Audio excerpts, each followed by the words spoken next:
Hello and welcome to DDIS। मैं हूं doctor Manoj और आज हम करंट अफेयर से रिलेटेड एक बहुत ज़बरदस्त टॉपिक देखने को जा रहे हैं, मेडिकल डिप्लोमेसी। राइट। तो जो मेडिकल कूटनीति होता है किसी भी देश के साथ, उसके बारे में हम आज जानने की कोशिश करेंगे।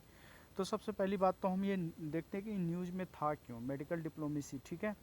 इसमें क्या है, हाल ही में जो आपने देखा है, जो कोविड से लड़ने के लिए USA के द्वारा जो हाइड्रोक्लोरोक्विन जो मेडिसिन था हमारा, उसको उपयोग में लाया गया, जिसके चलते मेडिकल डिप्लोमेसी काफ़ी ज़्यादा न्यूज़ में आया है। राइट। तो हम देखते हैं HCQ क्लोरोक्विन जो मेडिसिन है, ये एक एंटी मलेरिया की दवाई है। ठीक है। और इसका जो इंडिया मैन्युफैक्चरिंग करता है लगभग 70% ऑफ द वर्ल्ड, 70% से ज़्यादा जो है ये इंडिया इसका मैन्युफैक्चरिंग करता है। फाइनेंशियल ईयर 2019 की बात करें तो इंडिया जो 51 मिलियन डॉलर का ये जो है हाइड्रोक्लोरोक्विन मेडिसिन ये एक्सपोर्ट किया इंडिया ने। राइट। तो ये भी क्वेश्चन प्रीलिम्स में बनने की संभावना काफ़ी ज़्यादा है। दूसरी हम बात करें तो फाइट करता है, ये किस चीज़ से फाइट करने के लिए आया था, कोविड से लड़ने के लिए। राइट। HCQ का उपयोग किया जा रहा है किसके द्वारा, जो US food and drug administration है उसके द्वारा ये इस चीज़ को मान्यता दिया गया था। उसके बाद हम देखते हैं फ्रेंड्स कि जो हमारा ये मेडिकल डिप्लोमेसी है ये क्यों ज़रूरी है। राइट।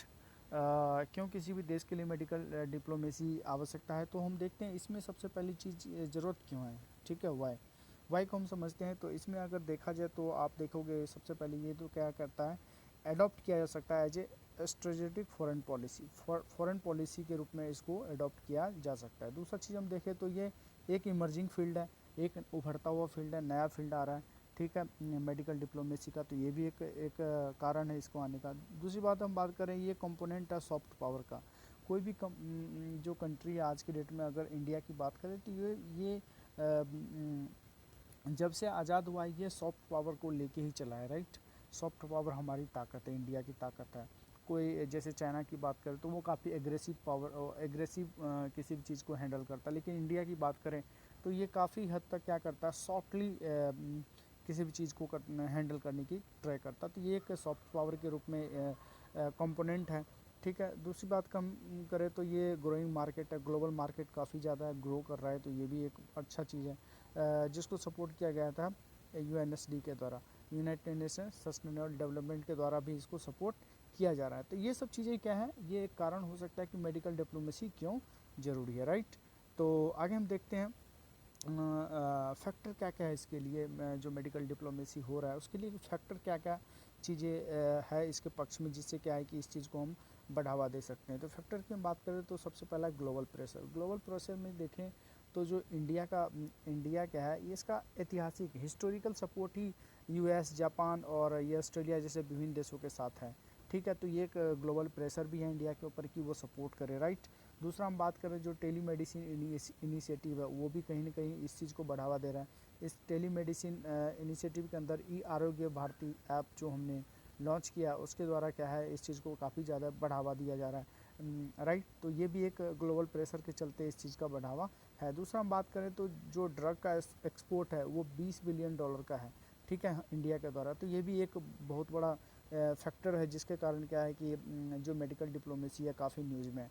दूसरी हम बात करें, जो इंडिया है वो 20% से ज़्यादा वैल्यू का जो जेनरिक मेडिसिन का हब है पूरे वर्ल्ड में। ठीक है। विश्व में हम बात करें तो जेनरिक मेडिसिन का बहुत बड़ा जो हमारे यहाँ मैन्युफैक्चरिंग होता है 20% से ऊपर वैल्यू का, फाइनेंशियल ईयर 2019 में हमने इसका किया हुआ है। राइट। देन हम देखें तो ये टेंडेंशियल मेडिसिन के रूप में भी देखा जा सकता है, योगा, आयुर्वेदा, नेचुरोपैथी और फिजियोथेरेपी, इससे रिलेटेड जितने भी चीज़ें हैं ये भी इसके अंतर्गत आती है। तो ये भी एक कहीं ना कहीं इस चीज़ को लेके आता है कि ये सब सारे फैक्टर है जिसके चलते मेडिकल डिप्लोमेसी को लाने की ज़रूरत किसी भी देश को पड़ सकती है। देन हम आगे देखते हैं, वैक्सीन मैन्युफैक्चरिंग की बात करें तो ये भी एक अच्छा टूल्स है हमारे लिए। देन हम बात करें ट्रेनिंग में प्रोवाइड करते हैं, जो डॉक्टर्स होते हैं, मेडिकल स्टाफ्स होते हैं, सार कंट्री से रिलेटेड जो भी इशूज़ हैं उसको भी हम क्या करते हैं, ट्रेनिंग प्रोवाइड करते हैं डॉक्टर और मेडिकल स्टाफ को। देन हम बात करते हैं इससे मेडिकल टूरिज्म भी काफ़ी हद तक बढ़ता है, मेडिकल टूरिज्म काफ़ी हद तक बढ़ता है इससे। मेडिकल टूरिज्म क्या होता है, सपोज दैट मान के चलो पाकिस्तान में कि कोई बीमार हुआ, उसको किडनी ट्रांसप्लांट करना है, वहाँ पे उतनी फैसिलिटी है नहीं, तो वो हमारे इंडिया में आके एम्स जैसे हॉस्पिटल में आके क्या करते हैं वहाँ पे ट्रांसप्लांट करवाते हैं। तो ये क्या कहलाता है, ये मेडिकल टूरिज्म में आता है। तो ये सब चीज़ें क्या है, एक इमर्जिंग फील्ड के रूप में ये सब सारे फैक्टर्स हैं, जिसके चलते क्या है मेडिकल डिप्लोमेसी काफ़ी हद तक न्यूज़ में है। देन हम आगे देखें तो इसके लिए चैलेंज क्या क्या आ रही है। चलो ठीक है, एक फील्ड तो है, उभरता हुआ फील्ड तो है, लेकिन चैलेंज भी बहुत सारा है। चैलेंज की अगर हम बात करें तो चैलेंज में पहला जो चैलेंज आता है, एक तो फॉरेन रेगुलेशन। जो फॉरेन रेगुलेशन है, विभिन्न देशों के साथ हमारा रिलेशन कैसा, उसके साथ हमारा पॉलिसी कैसा, वो भी काफ़ी इंपॉर्टेंट है कि आप पॉलिसी किस तरह के निभा रहे हो। जो आईपीआर है, इंटरनेशनल प्रोटोकॉल रेजिमेंट वगैरह जो है, वो सब चीज़ें कैसे आप कर रहे हो, वो भी चीज़ें एक बहुत बड़ी चैलेंज के रूप में आ रहे हैं। दूसरा हम बात करें एक्टिव फार्मास्यूटिकल इंटीग्रेशन, एपीआई की बात करें तो वो भी चीज़ें। एक्टिव फार्मास्यूटिकल इंटीग्रेशन क्या होता है, जैसे हम बात करें कोई मेडिसिन जैसे मैन्युफैक्चरिंग करते हैं, तो जो उसका जो रॉ मटेरियल है 70% से ऊपर ज़्यादा हम चाइना से इंपोर्ट करते हैं। ठीक है, चाइना से इंपोर्ट करते हैं तो क्या होता है कि कोई भी चीज़ अगर आप किसी कंट्री से इंपोर्ट कर रहे हो तो आप उस पर आश्रित हो जाते हो, उससे उस पर इंडिपेंडेंट हो जाते हो। जब इंडिपेंडेंट हो जाओगे तो क्या होता है कि प्रॉब्लम्स क्रिएट होने शुरू हो जाते हैं। तो ये एक बहुत बड़ा चैलेंज है हमारे मार्केट के लिए, इंडिया के लिए, जिसके चलते इंडिया को इस पर काफ़ी हद तक ध्यान देने की ज़रूरत है। तो 70% से ऊपर ऊपर की जो हमारा एक्टिव फार्मास्यूटिकल इंटीग्रेंट्स है, जो भी रॉ मटेरियल हम वो चाइना से मंगवाते हैं। तो इस चीज़ पे काम किया जाए तो काफ़ी हद तक इसको हम टैकल कर सकते हैं। दूसरा हम बात करते हैं lack of support of infrastructure. India में इंफ्रास्ट्रक्चर की आपको पता है शुरू से ही प्रॉब्लम है, तो ये भी कहीं ना कहीं इस चीज़ को लेकर चैलेंज उत्पन्न करता है।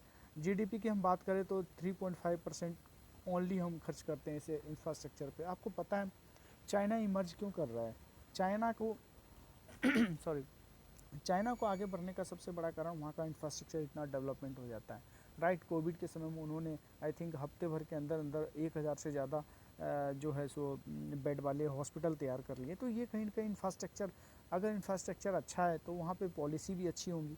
राइट, इंफ्रास्ट्रक्चर अच्छा होने का मतलब है कि वहाँ पॉलिसी अच्छी होगी, वहाँ पे जो काम होंगे वो बड़े न्यूट्रल तरीके से होगा, ट्रांसपेरेंसी के साथ होगा। तो ये सब कहीं ना कहीं चैलेंजेज हैं जिसको ध्यान देना चाहिए इंडिया को। राइट, तो अगर हम बात करें इससे बचने के लिए क्या क्या किया जा सकता है, तो सिंपल सी चीज़ें, जो फॉरेन रेगुलेशन है उसको ईज किया जाए ताकि कोई भी चीज़ हम बाहर से ले आएँ और हम बाहर एक्सपोर्ट कर दें। जो आईपीआर है हम उसको अच्छे से इम्प्लीमेंट कर सकते हैं। जो हम दूसरे चाइना पे या अदर कंट्री पे जो हम रॉ मटेरियल के लिए आश्रित है उसको कम कर सकते हैं। राइट, इंफ्रास्ट्रक्चर को और बढ़ाना चाहिए। तो ये सब चीज़ें क्या है, वे फॉरवर्ड में आप लिख सकते हो, चैलेंजेस को टैकल करने में आप इसे लिख सकते हैं। देन हम बात करते हैं प्रीलिम्स के न्यूज़। अगर हम देखें तो जो कोविड एक्शन प्लेटफॉर्म है, ये लॉन्च किया गया था वर्ल्ड इकोनॉमिक फोरम के द्वारा। ये भी एक न्यूज़ में कोविड एक्शन प्लेटफॉर्म किसके द्वारा लॉन्च किया गया था, वर्ल्ड इकोनॉमिक फोरम के द्वारा। दूसरी चीज़ हम देखें, WHO ने 2 इनिशिएटिव लाए, कोविड-19 सॉलिडेटरी रिस्पांस फंड। ये फंड जुटाने के लिए आया क्योंकि आपको पता ही है जो बहुत सारे देश, जिसमें से हम यूएसए की बात करें तो WHO से बाहर आ गया, तो कहीं ना कहीं फ़ंड की कमी पड़ रही है। तो उसको वो हम आगे देखेंगे किस तरह से आ रही दिक्कत। ठीक है, फास्ट ट्रेस फाइनेंसिंग, ये भी चीज़ें क्या आ रही है, दिक्कत आ रही है, जिसके चलते क्या है WHO ने ये 2 चीज़ें लेके आया। दूसरी हम बात करें तो अलायंस फॉर मल्टी टेररिज्म, ये लाया गया जर्मनी और फ्रांस के द्वारा 2019 में। जो क्या करता है, एक इनफॉर्मल नेटवर्क है, ये एक नेटवर्क के रूप में काम करेगा जो इन्फॉर्मेशन शेयर करेगा। ठीक है, देन एक डिफरेंट टॉपिक यहाँ पे है, साथ में हम इसको देख लेते हैं, रोल ऑफ WHO। हाल ही में आपको पता है कि बहुत सारे देश ने WHO पे ये लगाया है, उसके ऊपर आरोप लगाया है कि वो अपने जो कार्य है उसको अच्छे से नहीं कर पाए। तो इसमें बहुत सारी चीज़ें हैं, हम देख लेते हैं इसमें क्या क्या चीज़ें आ सकता है। मेंस में क्वेश्चन आ सकता है कि WHO को रोज़ जो पेंडेमिक में या ऐसे भी कोई महामारी से रोकने में काफ़ी क्रिटिसिज्म हो रही है, तो आप इसका आलोचनात्मक मूल्यांकन कीजिए या एनालिसिस कीजिए। इस तरह का क्वेश्चन मेंस में आने की काफ़ी ज़्यादा संभावनाएं हैं। तो देखते हैं रोल ऑफ WHO। सबसे पहले हम बात करते हैं एस्टैब्लिश कब हुआ, तो 1948 में बना था। ये कि यूनाइटेड नेशन का स्पेसिफिक एजेंसी है। राइट, यूनाइटेड नेशन का स्पेसिफिक एजेंसी है, इसके अंतर्गत बना था। स्ट्रक्चर की हम बात करें तो इसमें 3 चीज़ें हैं, वर्ल्ड हेल्थ असेंबली है, एजुकेटिव बोर्ड है और सेक्रेटरीट है।